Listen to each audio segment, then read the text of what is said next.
Thanks, Jesse. So Jesse Cox is here. He's going to talk to us, game developers, about streaming and all kinds of stuff. I've got a whole page full of questions. Hi, Jesse. Great, great. Hi, I'm thrilled to be here. Thanks for joining us so early. It's early afternoon. Early. It's a perfectly nice time. It's 2 p.m. here in Ireland, but 6 a.m. for you. The So, sun, the sun is just starting to show. So let's do this thing. yeah. So, I'm pretty interested in streamers. Released my first game last year, and streamers was very important for us. You have a pretty gigantic audience on YouTube and Twitch. But I'd love to know how kind of you got here. So, like, when did you start streaming games, and what were you doing? Oh my goodness. I started in 2010. Uh, Unlike most of my peers in the YouTube, Twitch, streaming, and video community, I'm an I, by relative standards, I'm an old man. I've had jobs before that, and I used to be a teacher. And in 2010, when the world's 2009, 2010, when the world's financial markets went into a complete mess, I was let go and had no job, and so out of boredom, decided to start playing way more video games, and then noticed that at the time it was World of Warcraft, and noticed that people on the internet wanted videos of the beta. They were like, "Oh, what's going on in the beta?" And so I decided I would just start posting videos, and then those videos got picked up by a website, and that website Weren't basically featured you were doing it on Total YouTube Biscuit. back then? Yeah, yeah, That was the only and place it to put. featured. Oh, I'm sorry. That was basically the only place to put videos, right? Oh yeah, yeah. There Yeah. were other places that was like if you wanted your stuff seen, that was the place. Okay. And Total Biscuit and I got into like a who could get their videos up more on this website, and we became really good friends. And then And he was doing World someone of came Warcraft videos along. around then as well? Yeah, yeah. That's Yeah. I think how most of us nerds started way back when. And he at some point he approached me and was like, "Hey, you can make money on this, you know?" And I was like, "What?" So yeah, it just end of 2010 we joined the game station at the time, and then we started actually making YouTube videos for money, and And then Twitch and came along, and then we started streaming for money, and and it Game happened Station were like somehow. a what's the name for them? Like the equivalent of a publisher for you guys? Well, it's a network, Network, so yeah. yeah, the idea of TGS, which eventually became Polaris and Maker, is that they would take a certain percentage of what you made in order to protect you from like copyright strikes or crazy legal claims or brand deals, that kind of stuff. Yeah, sure. So yeah, that was kind of the conceit back then. Um, and then Twitch came along and people started streaming games, which turns out is much easier than recording footage and then editing it, then waiting hours for it to upload, and then turns out that's much easier. So people slowly are moving to there, and it's been really interesting to see the change and to see all the different streamers and YouTubers that have appeared since I started back in the day. It's kind of booming now, would you say? Oh yeah. There's Well, like the it, last it, it 2, 3 years, it really blew up. yeah, it's There's a lot crazy. more people streaming, and there's much bigger audiences. And I presume you guys are now making a living out of this. Yeah, yeah. I've been thankful that I've been making a living out of this since almost when I first started. So I'm very grateful for that, and That's pretty cool. uh, I'm blown away that this is my job, that I just play video games and talk over them for a living. It's mind-boggling. And then somehow people care what I think about it. Hi, everybody. Yeah, it's crazy to me, but I'm super thankful, and I'm very appreciative of the fact that even though the community is exploding and there's countless YouTubers and countless people on Twitch, the vast majority of them are playing to very small audiences, Yeah. and it's just one of those things that everyone sees, a summit on Twitch or a PewDiePie on YouTube and says, I can do that. But the steps between that and where you start are like when a person sees a professional footballer or something, and they're just like, I can do that. It's like, maybe you could do that, but in reality, the steps between there and here are crazy. So, and the chances of you hitting that are 1 in a million. So it's definitely something that I'm super grateful to even be able to say what I do earns me money. So That's yeah, not, it's not crazy. that's not unlike game development because the tools have Oh, I become imagine. really good, and self-publishing is easy and free. So there's a lot of people making games, and only a few people, making the games you've heard about. hmm Yeah, there's a lot of really, really great indie games that come out that just vanish really quickly in the public eye because by the time they come out, a ton more come out. Yeah, or you know, great games you missed from 5 years ago are on sale for €1, $1 to you. Yeah, absolutely. Okay, so we also have our chat room here. So whoever's tuned in, if you have any questions for Jesse, type them in there, and then I'll read them out. Just because we're saving the audio here for later. We post this up to YouTube. So just I'll ferry questions over to you, Jesse. So you don't need to watch the chat. Not that it's bustling or anything. Great. But any questions, throw them in there. I'm going to work on some of my questions. So we're talking about streamers and all those people looking up to you, say, and thinking I could do your job. If there's someone here today who's thinking that, and given that there's going to be a lot of effort, what should they do if they want to become a game streamer? What's a good approach? Oh man, I think the best approach is to just start. Um, Being a video game streamer, not nearly as complicated as one would think. It's you playing a game, uh, and hopefully playing it well or awful for comedy's sake, and it's just you playing a game. And over time, when you have the means and the money to do so, then you can get a webcam and then you can get all this other stuff. But really, the easiest thing is people do it through PlayStation now. People do it through Xbox. You can do it on your console and just stream to those services. Um, Really, truly, just if you have a computer and you like computer games, for example, you can pretty much just start doing it immediately. I am streaming, come watch me. And uh, ironically, maybe not ironically, you will get the exact same number of views as someone who has all the bells and whistles who starts out for the first time too.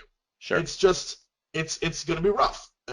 Don't expect great things. Just start playing games. The biggest tip is to do it regularly. If you're going to start out on YouTube or on Twitch or wherever, um, as if you keep doing it over and over and over and over and over again. You set times, or you do it twice a day, or you have to go super hard right away. You have to establish a fan base of people who are going to come watch you every day. You're going to have to get people who are super loyal to you, and that only comes by you being consistent and you doing something that people want. I think that works the same way in game development. If you consistently make good games, you're eventually going to establish this like crazy loyal fan base who will buy whatever the hell you're selling. So I think that's something that it goes across all platforms, and it's the idea that if you keep consistent and you bring a quality to your work, people will eventually flock to you. But it's going to be a long slog to get there, and don't expect to become famous overnight because it's not going to happen. And what you're doing is you're making entertainment, right? It's not just Oh, quietly, let's watch Jesse play a game quietly. That's not it. here's the crazy thing: some people love that. In my mind, I I always found it funny when people are like, I love watching you play a game, and to me, it's just like I'm just talking over a game. I don't think it's like that important. But I guess people like that, and then some people like it where you don't see a thing. There are there's some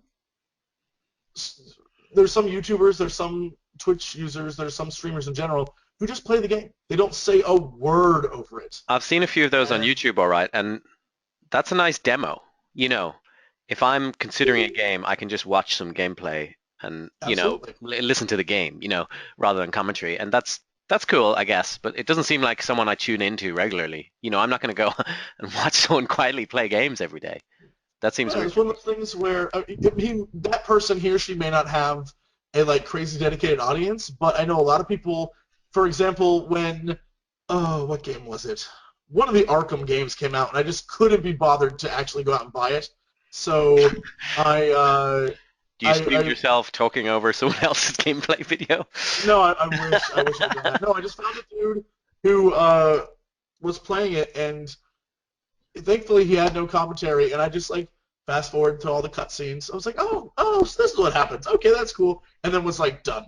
It's actually an even So better experience than playing the game because you can skip the cutscenes. yeah.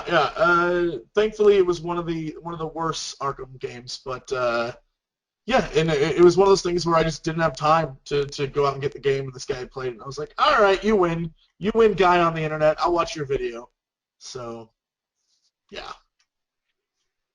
That's cool. And then probably the other angle, which I think some people could explore, is like being really good at a particular game.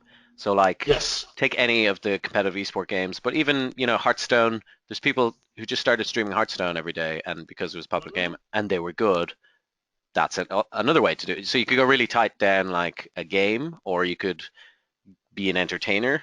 So I actually think game streamers are the TV stars of the future. So people like you to younger Thank you for people, thank you for saying that. I hope that's true. I really think it's I true. hope I become the star of the future. That'd be Because great. a couple of years ago, I was at a small kind of LAN party game convention in the UK, showcasing my game by myself, just with a laptop on a table, basically.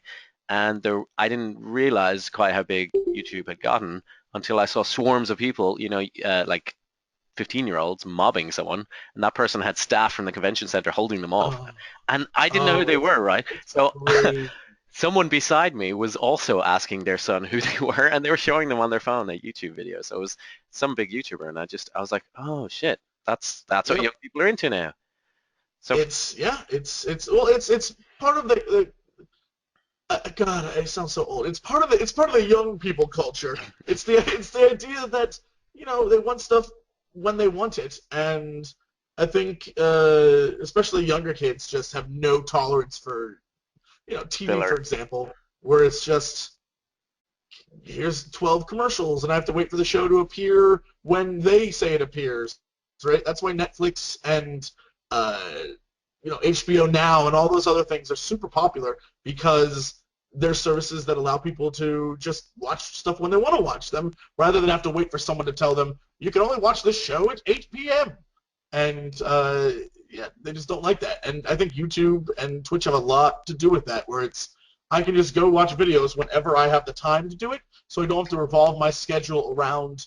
It's one of those things where way back when the family would gather around to watch their show at their I don't even know what show, like whatever show. I remember my family and I would gather around to watch Star Trek: The Next Generation back in the early '90s, and now it'd probably be like, let's pop that up on Netflix when you get home. So there is no, you don't have to show No up. set time, yeah. Like, yeah, you can just watch it whenever you want, whenever you have free time. And YouTube and streaming are essentially responsible for that for the most part. It's true. I've got a question here from Andrew Hines. Do you feel like the streaming community is following the whole Lumberyard Twitch thing? Does it sound like a particularly good thing? And I'm just going to add something here. What is the Lumberyard Twitch thing?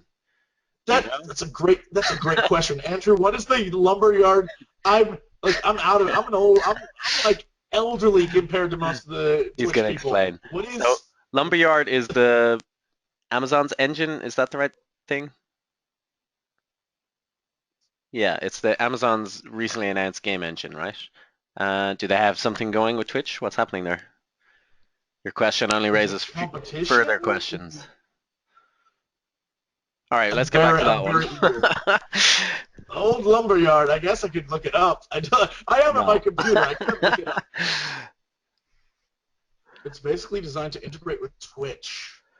Okay, so they're allowing Twitch live streamers to have their watchers affect the game through API. Okay, so it's an engine that will hook into Twitch and expose stuff. So like some of those games where you can your your audience can interact with the game while you're playing it. So it's exposing Mhm. that from the get-go to game devs. Okay, so what do you think? I think I think that's cool. I think anything that can connect the viewer to the creator, to the streamer, is a good thing.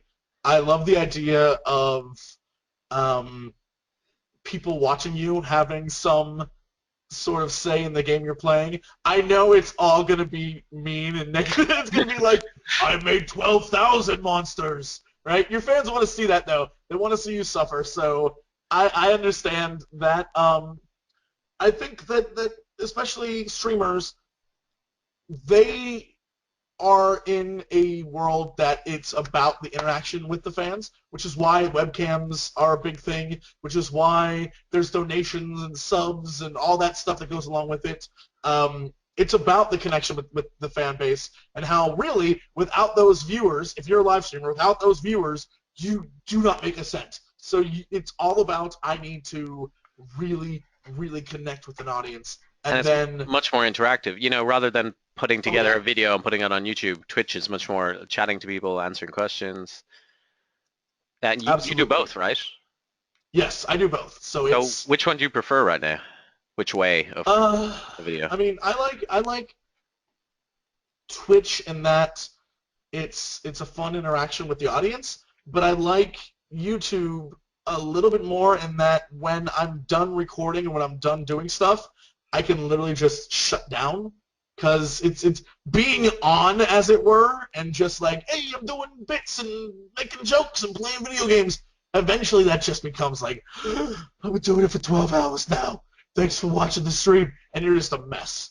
And so sometimes it's nice to just decompress and watch a video render and find something else to do rather than play for 2, 3, 4 hours straight and then come away from that like, all right, well, I'm spent. I guess I'll go lay down and do nothing for a while, which sounds crazy because you're playing video games, but it's one of those things where while you're entertaining, everything about you is just like, I'm taking it to the next level and I'm playing the games and mashing the keys and yeah, it's an entirely different experience. But And you have to consciously not pick your nose, I'd say.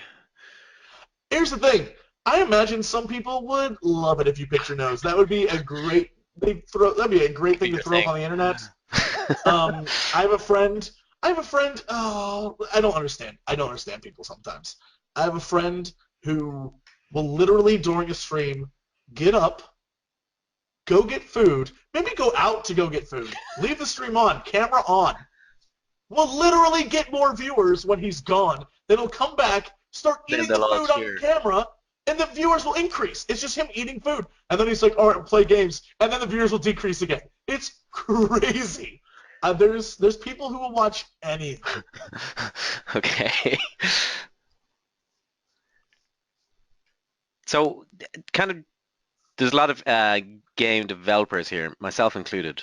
Um, I'd love to know how, if someone here is making a game and they release it tomorrow or next month, how can they catch your eye? How can they get you to play it, or someone like you? Well, I mean, I think everyone needs to realize that all YouTubers, all Twitch streamers, everyone that they're going to try and reach already has different tastes. So depending on what your game is, they may not even be interested in it to begin with. So it's one of those things that just going in, you have to accept that you're not going to reach everyone. And even if you write the like most sweet, wonderful email, that's like it is this great personal email. Sometimes it might just not happen um, because maybe you're making a turn-based RPG, and they just hate turn-based RPGs. Or maybe you're making a platformer, and they just have played 12 jillion of those things, and they're like, I can't do another. I just can't do another. So you have to just go in immediately realizing that, you know what, I can't take any rejection personally on this. I imagine most developers are already there anyway, but it's just like I can't take any rejection personally. And No, the big we're thing emotionally charged shells, and one more rejection could be the end. that But and just go into that assuming that that's the case. That sometimes you're just not going to reach people because it's just not their thing.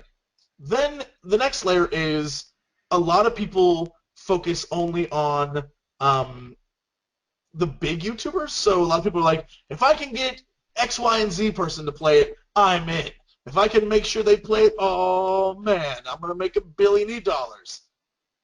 The thing that you should know is that they are getting hit by everyone else thinking the exact same thing. So not only are you competing to get the attention of a super famous YouTuber, you're competing with everyone else to get the attention of a super famous YouTuber, a person who on their own has a million things they're doing and they just can't be bothered. They probably have someone else looking at the emails who's like, I guess this would be a good game for him. So already that's tough.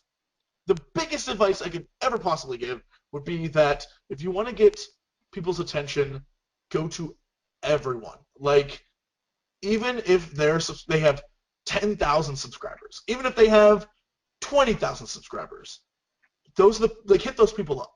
Like, make sure codes get to everyone so that they can play it and promote your game. Because what you'll find is that, and this is something I found numerous times, small YouTube channels have super devoted fans that are more than likely going to invest in what those channels say and do much more than a huge channel. Most big mega channels or huge streamers, people are there for their personality, not for the game. They go there to see what is, and I'll use PewDiePie again as an example because he's like the biggest. What is PewDiePie going to do in his video? Hmm. What kind of crazy antics is he going to get up to while playing this game? And it's not even about the game. It's about what he's going to do in the game. So these other these other streamers and other YouTubers, especially the smaller ones, people are there to see them play the game, but they're there for the game, right? They're curious about what the game is, and they're more likely to go out and purchase it after like part one of a Let's Play, or maybe the first hour of a stream when they see stuff about the game. And the statistics prove me correct. It's one of those things that I have tons of analytics from Steam that shows all the different like the graphs of all the different sales spikes.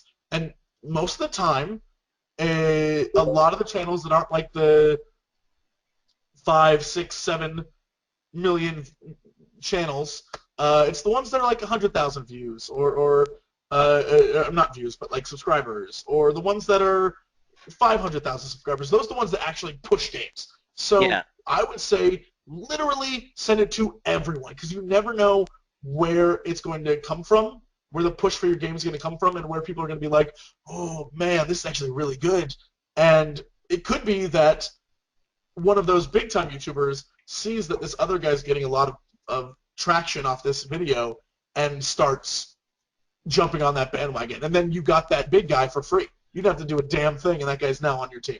So it's definitely one of those things that you just have to reach everybody. When it comes to streamers, approach everyone.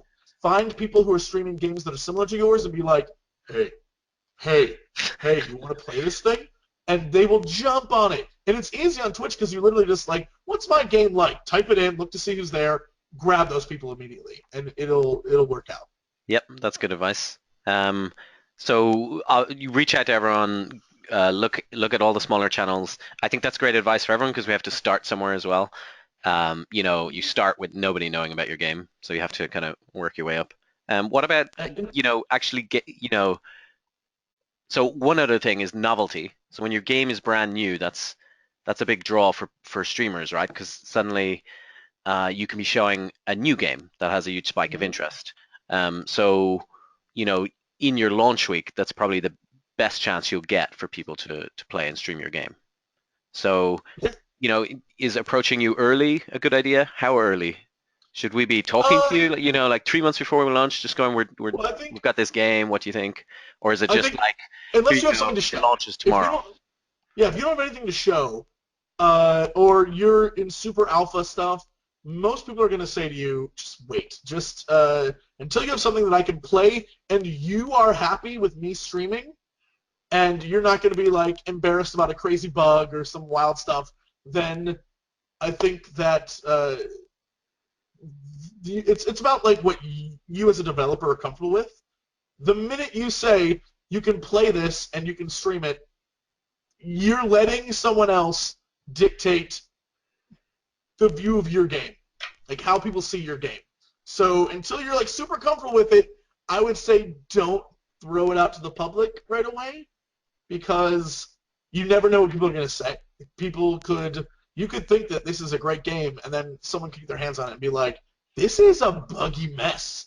And so until you're super comfortable with what you've created, I would say approaching a streamer too early could be detrimental because then they think like, oh, this is just some guy with like a game he made and it's not even like half done and he's trying to get me to play it already. Like, nah, no thanks. Um, so yeah, make sure you have something to at least show or something to at least play that you're comfortable with someone playing and giving you feedback on right away. So there's definitely no rush to get them like too early. And now as I have something in my eye that's driving me crazy, I will end it there. Ugh, That's great. better. Okay.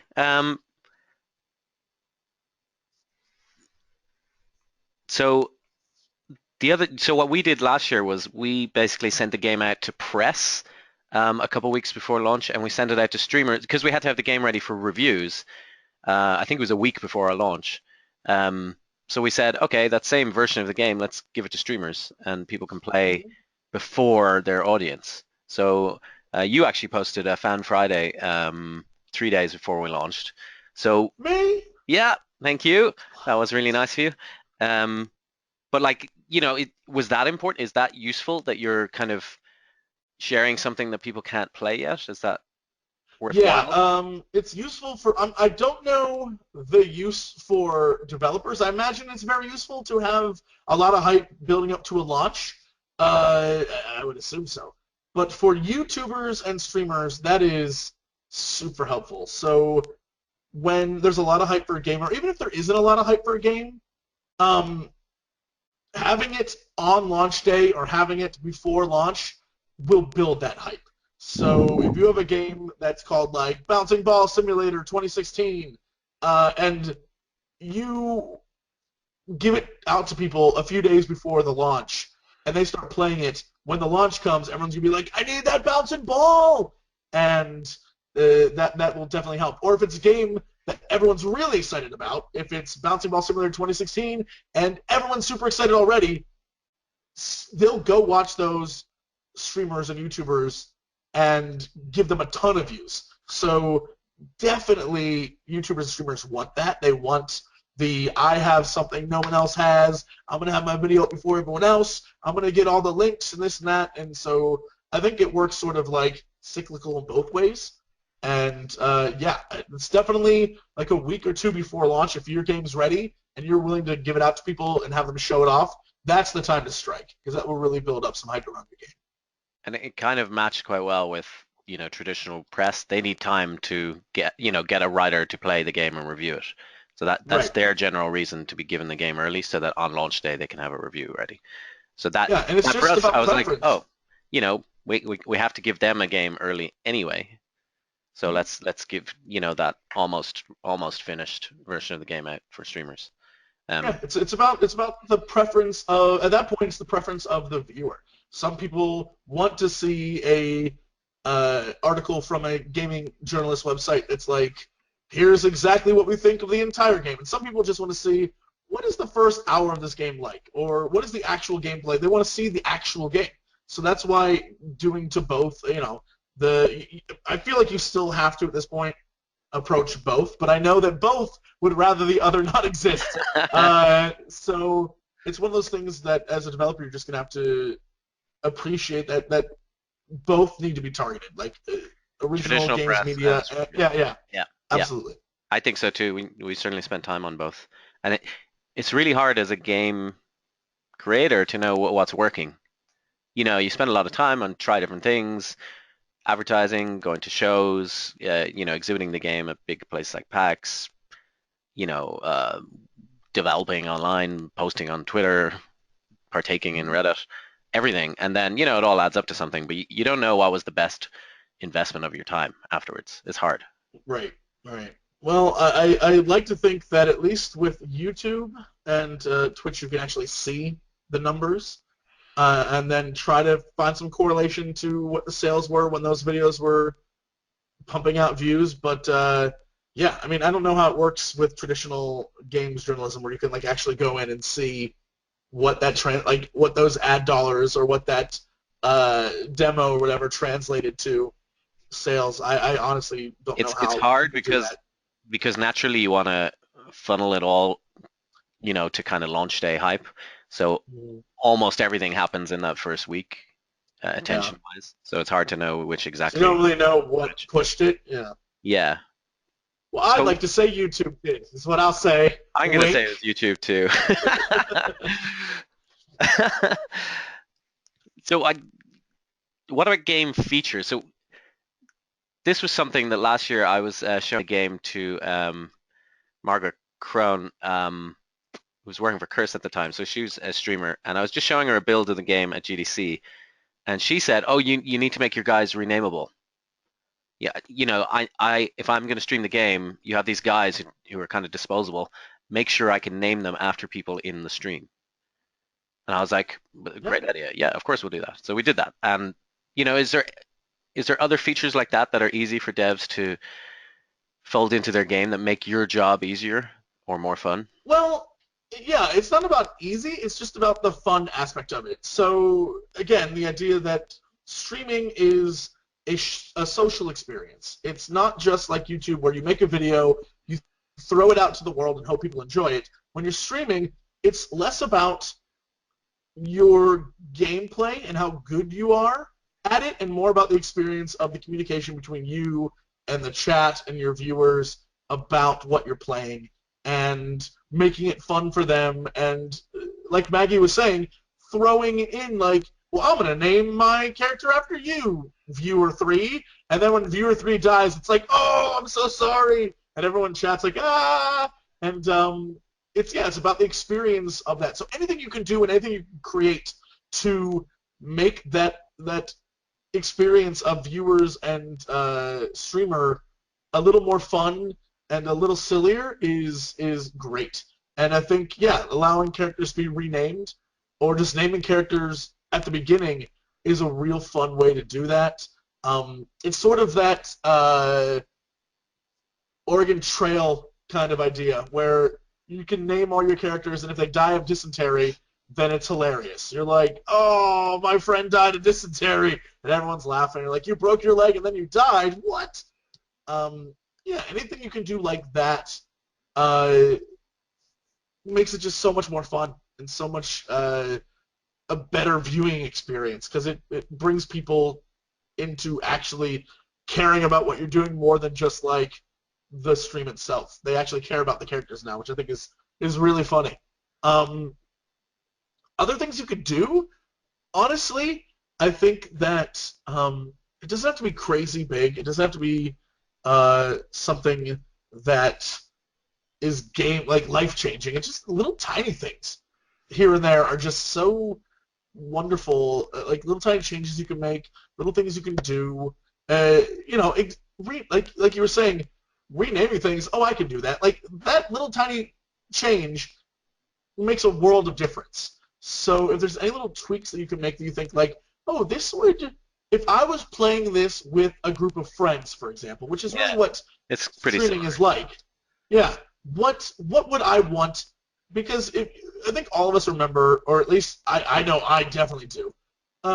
Way back in the like early console days, when there weren't a tremendous number of multiplayer games, especially in like the like either fantasy or sci-fi or like all those different genres. If there was a cool game, it was one person playing and like a group of us youngins Watching. sitting around watching it happen. And we all commit like go left, do this, do that, do that. And so we all had some input in what was going on. And that's pretty much what this is like. It's all these people are watching you play, shouting at you if you do it wrong, backseat gaming, having a really great time. And I think anything you can do to add to that experience and remember that it's really at its core friends watching a person play a game, then anything you can do to enhance that will make your game a huge success on Twitch. And I think, some Andrew there was asking about Lumberyard, people are noticing that, game developers are noticing that, and are starting to build in features that can make playing to a live audience more interesting. So I think we're all kind of thinking about it now. We're like, oh, this changes everything. You know, I'm looking at it from No, my own things. You know, obviously I'm not the only person. I think we're going to see a lot more interactive experiences that are not just a single player game. yeah, I definitely think that I've seen a lot. My humble advice would be remember though at the end of the day, I think a lot of people get caught up in like the oh we're gonna do this, it's gonna be this crazy interactive experience, and we're gonna take it to the next level, and the viewers are gonna be able to do this to the stream. Like at the end of the day though, make sure it's still like a game that can make you, the developer, money. So I've seen a lot of crazy ideas that are like really next level streaming inspired gaming. That's really cool, but at the end of the day, it's like, how do you monetize this? Like, it seems like this one game is going to make you super broke, and I don't know that I would advise that because there's a lot of really great creative ideas out there, but at the same time, you're working in the confines of I need to sell games and make a living. So I don't go too nuts because there's a lot of things that you can do. Doesn't mean you should do them. It's true. Shipping a game is probably important. Finish it. Yeah. So, kind of tracking back to how we kind of can contact someone like you. How many emails do you get from devs every day? With with Oh a code for boy. their game. I'm gonna give you a live deving right now. Okay. So in my email, in the last, what is today, the 9th? So I'll just do March 8th. Game emails. Here we go. 1, 2, 3, 4, 5, 6, 7, uh, 9 emails regarding Play My Game in the last day. Okay, that's not too bad. I So, was expecting it to be much higher well, by that's day. yeah. I'm luckily I'm a guy who every so often actually answers my emails, so I go through them quite frequently, and yeah, it's a mess. But 9 is to me is like a pretty average number over the course of a day. Um, but that's just, I mean, then there's a million other things in here that's like, be the first person to play this game, and it's just an ad sent by like a publishing house or something like that. So, do So, you but like there's getting an plenty of email those. from a publisher, a PR team, or the devs themselves? I'll be honest, if I got an email from the devs that was just like, "Hello, I would like you to," that I think is much more valuable than a PR company or a publishing house being like blasting everyone. And also, I'd like to think most of us on this end are pretty savvy, where we see like a mass message, like we will notice what that is. We will notice what the mass If it says spam insert message looks name like. here, hi, You have insert no idea how many of those we get. Like it's so silly. It's so silly. Like they're not even trying at this point. But yeah, if you could just make it real personal, I think it goes a much longer way. It doesn't necessarily mean that someone will play your game, but you definitely have a better chance if you just make it like a personal thing and then throw in links and images and like a video of the game somewhere on YouTube or whatever. Yeah, that goes a much longer way of selling the game to someone rather than just a PR company doing it or just random publishers sending messages and blasting people. If you really want it to get played, I feel like as a dev, especially if you're an indie dev, I definitely think that's the way to go. sure. Um, does it help if you've heard of the game already? Probably. Sure, yeah, yeah. If it's something that you've heard of before, then definitely helps. But that's really the case with anything. Sure, So yeah. yeah, that's just human nature. And kind of tied to that, so game shows, I brought Gilded Engineering in particular to a bunch of PAXs and stuff like that, or this time Hmm. last year. You saw it, I think, at PAX South Yes. last year.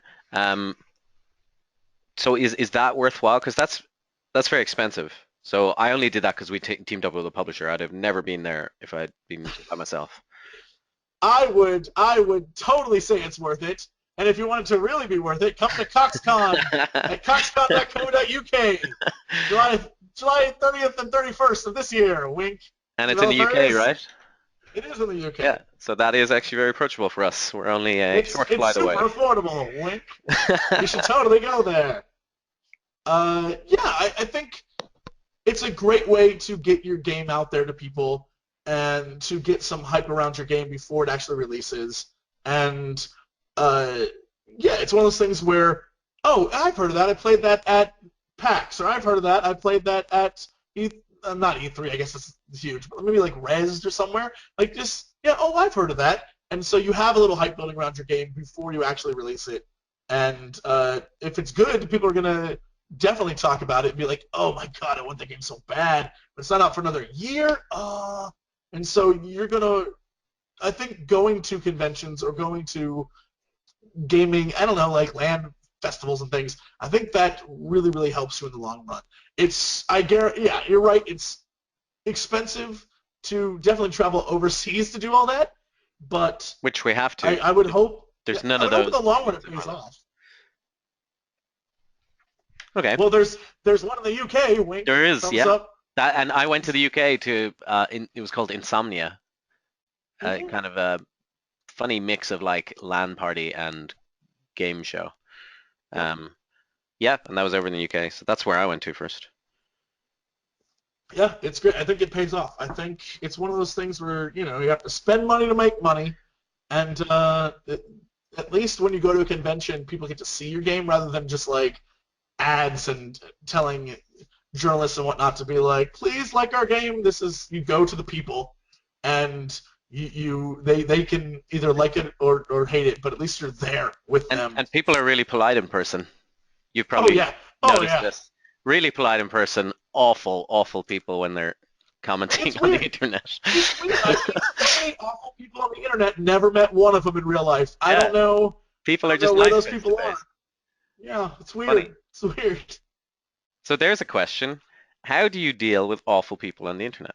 So have a huge following. You must get a lot of spam emails and tweets and comments on your videos that are really negative. I mean, I think this goes to everyone, especially developers, but any creators, just in general. If you create anything, if you are a chef, if you are, I don't know, like the guy who cleans up. I don't know, like at a theater. I have no clue. No matter what you do, the real fact of the matter is that most of the time, the vocal people who have something to say to you are going to be negative because the people who are happy are happy. They got nothing to tell you, and they're like, "That was great," and they move on with their lives. But the people who are just angry for whatever reason, they're going to jump on you because they're angry for whatever reason. And most of the time, it might not have anything to do with you. Um, but it's just human nature. People love to complain, but when they're happy, don't love to say how happy they are. That's Yeah. just the way it is. And it doesn't matter what job you do. If you go on like to Yelp, for example, or one of those like review sites, most of the time you're going to see people writing really angry reviews, and only a few times do you see really happy ones. And you notice lately a lot more people have been writing positive reviews because they see it as like I feel like it's almost my duty to write something nice about the place I went to because the only people who write anything are the people who are like I had poor service. And it's like, well, I had great service, but most of the time people don't consider that Yeah. in their life. They expect it.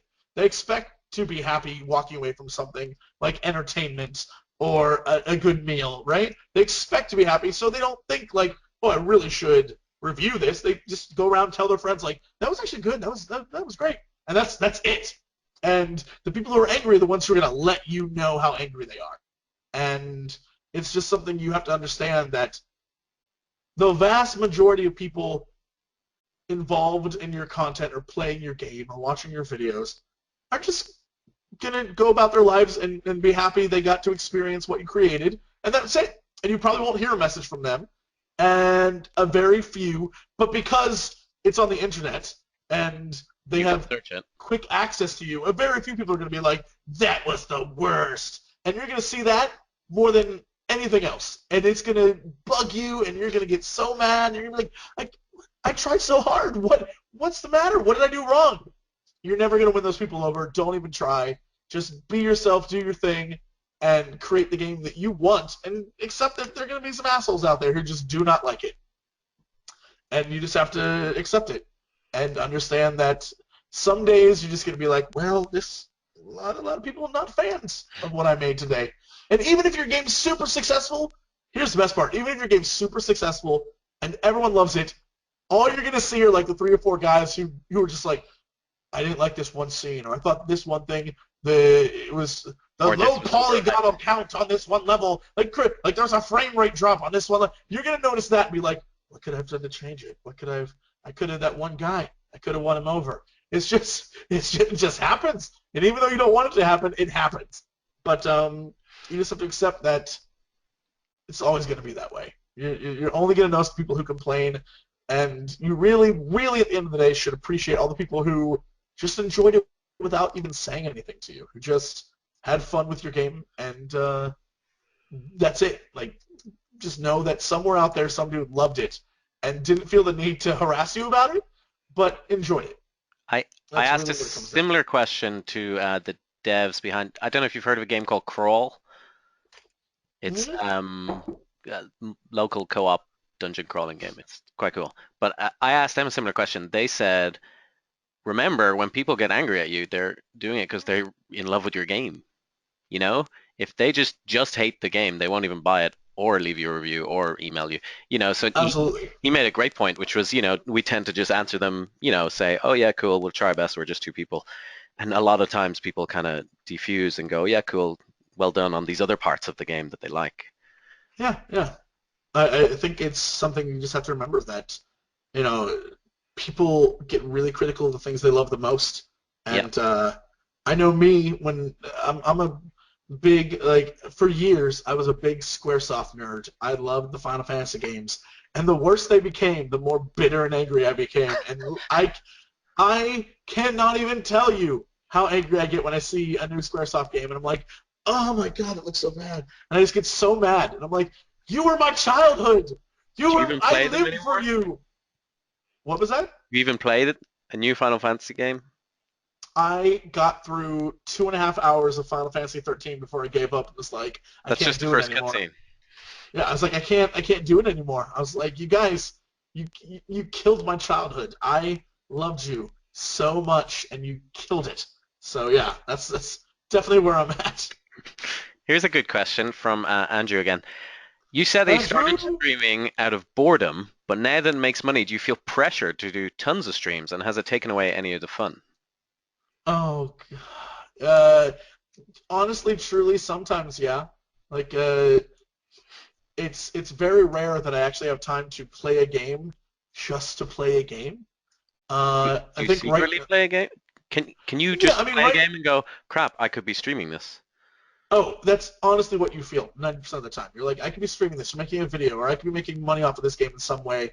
And there's very, very little, like, you just get overwhelmed and really stressed out that you're just like, everything's work.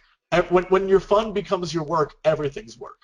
So, luckily, I've been doing it long enough where I know when to, like, shut down and go do stuff. So I've been secretly not making videos of me being awful at The Witness.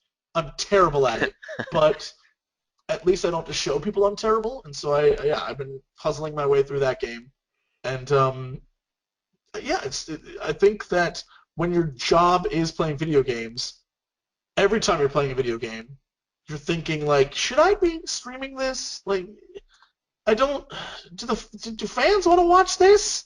And you have to realize that sometimes just do it for yourself. Play a game for yourself. Have fun with stuff you enjoy, and then you can talk about it. You can tell people about the game you're playing and say like, go play it and stuff like that. But yeah, eventually you will wear yourself out if all you do is play games and record it. It'll just you'll lose your mind because you'll never have any downtime for yourself, which is I'm sure something that if you're developing a game, you in your mind you're like I'm gonna keep doing it until like it's done, but eventually you just need to like I need a break. I need to walk away from this thing and think about things for a while, and that's sort of what streaming's like. It's just set some hours, be like I stream from the hours of 2 to 5, and that's it. Well, And when I'm done, I do other things. that's a good point, actually. I presume you work from home, I I'm actually, guessing, or do you have an office? a bunch of my friends and I, we have an office that we all go to and we all stream out of or mess around at. Yeah. Oh, that's probably better then. So, do you keep like regular hours, and you're like, oh no, it's like um, evening. I'm not gonna work, you know? Yeah, absolutely. We definitely. The whole point was since most of us worked out of home, we decided that going to an office and having a drive to work and a drive back from work allowed for like decompression, and I'd keep my work there. And for a long time, only recently did I actually set up a computer in my home. For a while, I was computer free out of the house. So this would have been I That would was have been at the office for this conversation a few weeks ago, but eventually I was like, I need to make sure uploads are working. I need to make sure things are happening. Just give me too much of a hassle to wake up the next day and be like, did it not work? Oh man, and go through that whole yeah, process. And so I just got a computer for home, a little tiny baby computer, just so I could do like a few things and not. but It's just not definitely make not a it gaming worth computer. Yeah, streaming it's on. just That's yeah, a it's good way just a to do it. computer to You can get work browse done. and yeah, okay, that's an interesting one. So it's like you keep the good setup with the good microphone in an office, and then you can generally Yeah. only stream from there. Okay. hmm Yeah, Keith I've O'Connor has made a it question so here. I have to go to the office to do work. That's a very good idea. I'm working out of my home here, so it's probably a bad way to do it, but we'll see. There's a Um, place in LA that I was just at that oh man, what's the name of that thing? Like Edge something. Or no, Glitch City is what it's called. And it is Glitch City is literally just a office building, or not even building, like a room in a place in Culver City that is where the Hyperlight Drifter guys are, a bunch of guys who are uh, doing like VR games. Like it's just a bunch of devs in a space, and it's their version of the office we have, where they have left the house and they're going to a place where they can work but also collaborate with other people and come up with ideas with other people. So it just gets you out of the house and doing things. And I think even though everyone's dream is to work at home, after a while working at home is literally like I guess I could sleep in for another few hours and then I'll roll out of bed and maybe go do some work. But you really become super lazy. And so I definitely think that getting out and going to a place is very, very helpful. Just being able just to having that little get bit of around. separation. Yeah, Yeah. that's something I need to work on.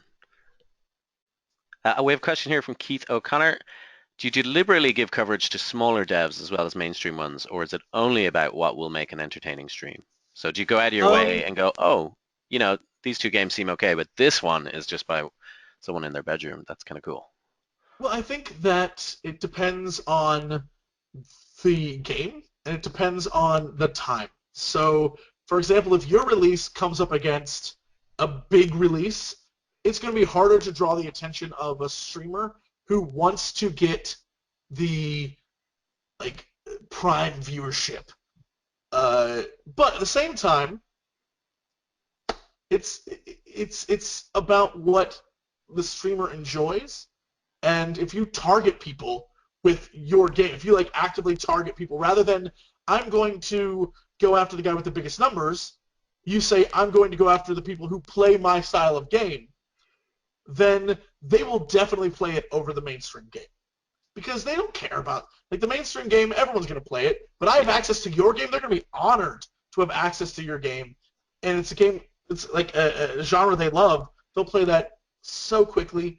Um, it's definitely about timing and like competition with like those big crazy games, but also it's about just accepting that sometimes you're going to come across different types of streamers.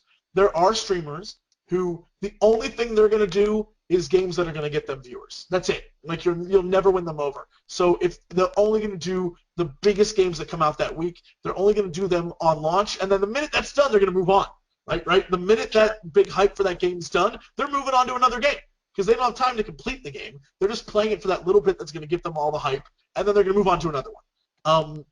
And then there are streamers who are about the actual, like, I'm going to play this game to completion, and I'm going to see everything there is to see in this game, and I want to take my time with it, and it doesn't matter what it is, if it's indie or a AAA title, whatever, I'm going to play all of it, and those people will be playing the game for a while. And then you have streamers who only play indie games, and that's their thing. Like, I don't want to play the mainstream games because everyone plays that garbage, and they're bad. I want to play these indie games that are creative and new and fun. And then you have people who only play a type of genre. So you need to Or like, only play one game. There's people who just play Minecraft. yep. So you need to target who you like. It's one of those things where you have to do research. You can't just go on there and be like, oh, this guy looks big. I'm gonna get him. You need to go online and look at all the different YouTubers, look at all the streamers, and see what they focus on, and then target those people, and they will be your greatest champions. I've always said that a huge YouTuber or a huge streamer, if you contact them and they play your game, they'll give you a few hours, right? Like they will give you a few hours of their time, maybe. But if you go to like a smaller guy, if you approach them and give them a free game, like they will be They already owe your you. lifelong champion. They will fight for your game. If it's a good game and you give it to them, and those guys will be on your team from the get-go, and they will love you forever. It's I mean that's just the way it is, and if you can get them on your side, who knows? Maybe those guys will be the ones in a year that blow up, and your next game that comes out, they'll be your champion for free, and they Yeah, will that's true. be all over you. Cool. So you mentioned this earlier. I want to ask you a little bit more about CoxCon. So that's Yes. your own game convention. Yeah. Do you have a giant It's. statue of yourself that you bring to the convention center? I wish. I wish. No, this year. When This did you year we start? are. When did you start doing this? So 2012, I went to a convention in the UK. I was invited to a UK convention that was no, it was actually 2013. It was super fun. It was only like 500 people, but it was a blast. And so in 2014, they were going to have it again, and so I hyped the thing up, heavily promoted it, was completely in love with the whole thing, and then the dude who made it just canceled it and gave no one refunds. And I felt so personally like I had convinced all these people to go to this thing that I had helped him rip these people off. So what I did, because I was already traveling to the UK anyway, I said, hey, I am going to be in London, let's meet up at the Namco Fun Center or whatever it was called. And I was like, let's meet there, and I will just throw us a party. Everyone who bought a ticket, I'll throw us a party. And hell, if you didn't buy a ticket, we'll make a line. You can wait to get in, and we'll just throw a crazy party. And that was 2014, and it became like CoxCon, but it was just like a joke, Okay. and it was just a party, and it was just a fun little crazy thing. But 700 people showed up, so we were like, all right then. So after it was over, I asked people like, would you want to do a real convention? Like if I threw money at this, would you do a real convention? And everyone was like, oh my god, yes. So last year we held a convention that was we made it CoxCon. It was an official thing, and it sounds silly and it's purposely silly. All of our posters, like last year was me as a hot dog, and this year's me as a banana. So we're definitely going with the obvious joke. Um, but it became like a crazy thing where last year we sold out. We were like, let's go small. So we made it 1,000-person convention, And and sold we it were out. just and so it sold out immediately. Um, we had uh, indie game devs show up. We had like HyperX and a bunch of different exhibitors show up. And as far as I'm aware, everyone sold out everything. Like it was a crazy sellout because people were just buying things like it was insane. Um, and all the panels and stuff for myself and Total Biscuit and Dodger, like the podcast stuff. And basically, I just convinced my friends to show up this convention. And so this year we're Are doing you it going again. bigger? You keeping it What now? small? You keeping it small? You're gonna. Um, we bumped it up to 1,500. We're being very Okay, conservative. I'm like, I that's don't want cool. to. I'd rather we have a small convention space that seems packed than go huge and no one show up. So yeah, we're taking it like Well, the slowly funny thing because I is, see. PAX is Penny Arcade Expo, a webcomic. Right. You know, Yep. it's CoxCon could be all over the world in 10 years. Yeah, yeah. It's one of those things where a lot of people see PAX and they see E3 and they see MagFest and they see Insomnia and they see Res, they see all these things and they think like, oh man, we could do that. And they plan too big. And I've seen a lot of conventions that start small one year and the next year are bump it to like, we'll do a 5,000 person convention or a 12,000 and they completely fail. It's about being conservative and about understanding that you need to build a brand.